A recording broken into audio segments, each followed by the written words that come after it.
est-ce que cet énorme deal entre Microsoft et Activision Blizzard ne serait pas en train de capoter ? Dans les jeux vidéo, bien sûr. On avait eu de fortes réserves ces derniers jours des régulateurs américains et anglais.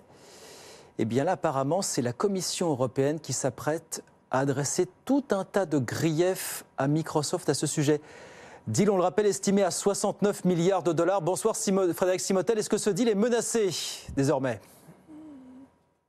Les conclusions des différentes enquêtes, que ce soit en Europe ou aux États-Unis, ne sont pas encore connues. Mais il est clair qu'un an tout juste, nous étions alors le 18 janvier 2022, après avoir annoncé l'intention de racheter l'éditeur des jeux Call of Duty ou World of Warcraft, Microsoft accumule les obstacles. Tour à tour, l'antitrust britannique, puis l'autorité de concurrence américaine, la Federal Trade Commission, ont exprimé leur inquiétude et fait parvenir un questionnaire aux deux protagonistes.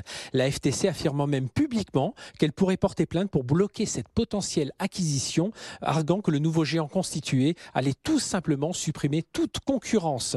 Des arguments que n'ont pas manqué de reprendre tous les concurrents de Microsoft dans le jeu vidéo. Sony a porté plainte, tandis que Google et Nvidia se sont opposés publiquement à ce rapprochement. Ils estiment que les conséquences seraient dramatiques pour le marché autour notamment de la licence Call of Duty et de son exclusivité. Et bien que Microsoft ait tenté de donner des gages en précisant que ce jeu aux 3 milliards de dollars de revenus resterait accessible sur d'autres plateformes, donnant d'autres gages à Sony, que ce dernier a refusé, eh bien ce nouvel avertissement en provenance de la Commission européenne pourrait siffler la fin de la partie.